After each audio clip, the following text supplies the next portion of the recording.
안녕하세요. 서정웅입니다. 세상을 살다 보면 원치 않아도 경쟁에 뛰어들 수밖에 없는 상황이 옵니다. 누구나 겪는 입시나 취업이 그렇고 그 외에도 많이 생깁니다. 그럴 때마다 우리는 이기기를 염원합니다.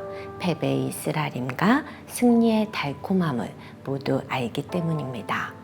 승리를 위해서는 기본이 노력입니다. 하지만 그것만 가지고는 안 됩니다. 지혜도 필요하고 운도 따라야 합니다. 노력이야 내가 하면 되지만 지혜나 운은 어떻게 해야 하나요? 고대인들에게서 아이디어를 얻어볼까요? 오래전 그리스 사람들은 여신 아테나에게 기도를 했습니다. 그녀가 이기는 지혜와 승리의 결정권을 모두 갖고 있었기 때문입니다. 그래서 신전을 짓고 그 안에 아테나를 모셨습니다. 보시는 것은 재현된 아테나 여신입니다. 번쩍번쩍합니다. 얼마나 아꼈는지 아시겠죠? 그녀는 황금 투구를 썼고 황금 방패와 창을 지녔습니다.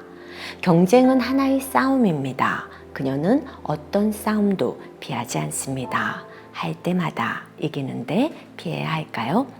그런데 좀 재미있는 것이 있죠. 여신 아테나가 오른손에 든 날개 달린 천사 인형입니다. 왜 들었을까요? 사실 인형은 아니고 날개 달린 저 작은 것도 여신입니다. 아테나는 전쟁에 나갑니다. 전쟁의 끝은 그녀의 승리입니다. 승리를 하면 널리 알려야죠. 축하의 나팔을 불어야 합니다. 저 작은 여신이 그 역할을 담당합니다. 전쟁이 끝날 때쯤 날개짓을 하며 어디선가 날아와 승리를 알립니다. 상대방 입장에서는 저 작은 여신만 보면 끔찍했을 겁니다. 다 포기해야 하니까요. 가정도 중요하지만 역시 결과가 좋아야죠. 저 작은 여신은 승리의 희망을 주는 신념의 상징입니다. 고대 그리스인들은 신념을 통해 경쟁의 두려움을 이겼던 것입니다. 이 요정 같은 여신을 고대 그리스에서는 니케라고 불렀고 로마에서는 빅토리아라고 불렀습니다. 그런데 이 여신상 중 가장 아름다운 것이 루브르에 있습니다. 사모트라케의 날개 달린 빅토리입니다. 승리의 여신 니케로 많이 불리우죠. 오늘 루브르에서 소개할 작품이 바로 이것입니다. 볼까요? 먼저 특이한 것은 얼굴이 없다는 것입니다. 그리고 팔도 없습니다. 새들은 원래 팔이 없지만 니케는 사람을 기본으로 한 여신입니다. 당연히 팔이 있어야 합니다. 그래야 나팔도 불죠. 그런데 없습니다. 많이 부족한 니케입니다. 상품이라면 가치가 떨어졌겠죠. 하지만 작품은 다릅니다. 오히려 가치를 올려주기도 합니다. 세월의 흔적까지도 작품이기 때문입니다. 좀 더 살펴보죠. 얼굴 없는 니케는 큰 돌 덩어리 위에 서 있습니다. 대충 봐도 일반적인 받침대로는 안 보이죠. 그렇게 보기에는 너무 덩치가 크고 모양이 깔끔하지 않습니다. 저것은 배의 일부입니다. 뱃머리입니다. 뱃머리 제일 앞에 어딘가에서 날아온 니케가 서 있는 것이죠. 니케는 방금 착지했습니다. 다리보다 가슴이 앞으로 나가 있는 것을 보면 알 수 있습니다. 그리고 날개가 펼쳐져 있지만 양옆이 아니라 뒤로 향했습니다.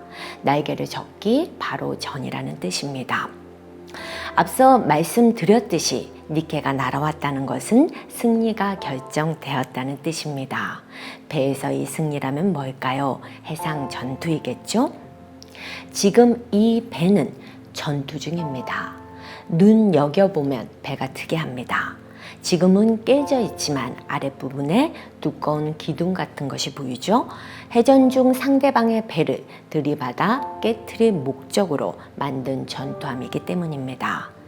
여기까지를 정리해보면 고대 그리스에서 어느 날 해상 전투가 벌어졌었고 한편이 이겼고 그날의 승리를 기념하기 위해 이 니케상을 만든 것이 아닐까라는 추측이 가능합니다. 이것은 사모트라케 섬에서 발굴되었습니다. 그래서 사모트라케이 니케인 것이죠.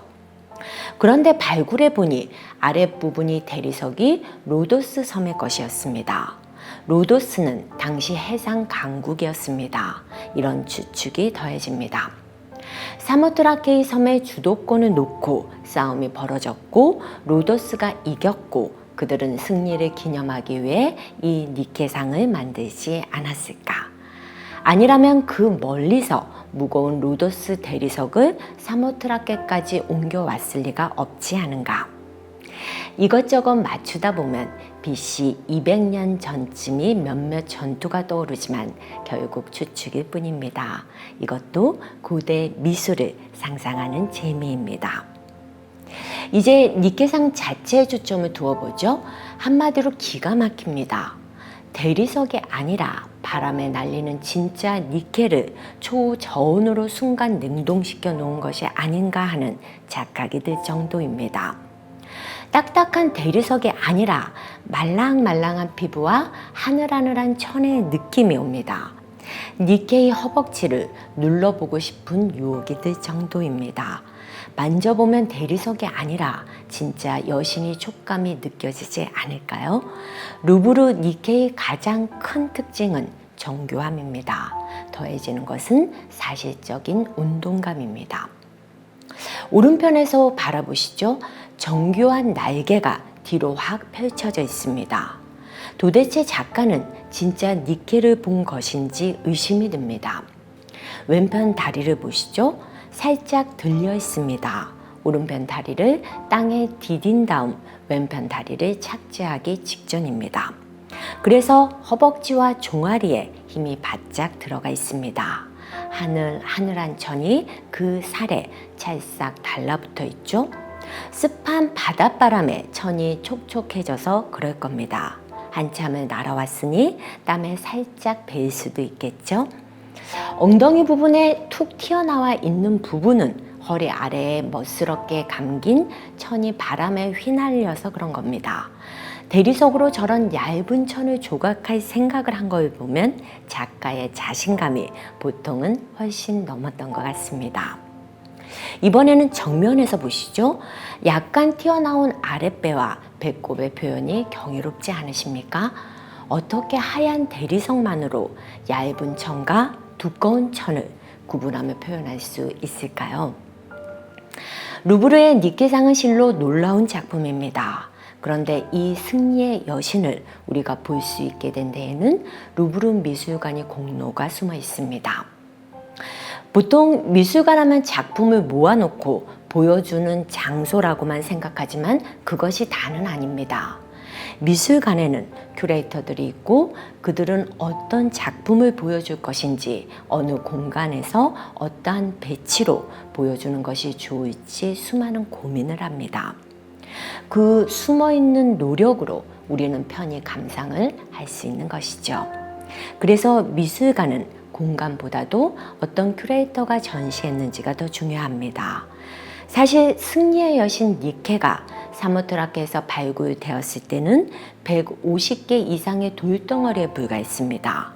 그냥 스쳐 보았다면 지금은 없었겠죠. 하지만 처음 본 샤를 샹푸아주는 가치를 알아보아 루브르에 보냈고 보내진 조각을 본 루브르의 전문가들 또한 의견을 같이하며 각고의 노력을 했기에 지금에 이른 것입니다. 현재 사모트라케의 날개 달린 빅토리는 일반 전시실에 있지 않습니다. 층 사이를 연결하는 계단 중앙에 우뚝 서 있습니다. 마치 루브르 미술관이 승리를 기원하는 것처럼. 관람객은 이제 계단을 오르며 사모트라케의 날개 달린 빅토리를 보게 됩니다. 어쩌면 루브르 미술관은 모든 관람객에게도 승리의 기도를 해주고 싶었는지도 모릅니다. 미술품의 가치는 어느 한 곳에서만 찾을 수는 없습니다. 그래서 작품은 숨을 쉰다고도 합니다. 공기처럼 여기저기 흘러다니며 영향을 준다는 뜻 아닐까요? 오늘도 미술을 즐기며 좋은 영향을 받으시기를 바랍니다. 마지막으로 사모트라케의 날개 달린 빅토리를 감상하시면서 승리의 기운을 듬뿍 받으셨으면 좋겠습니다. 그럼 다음 시간에 뵙겠습니다.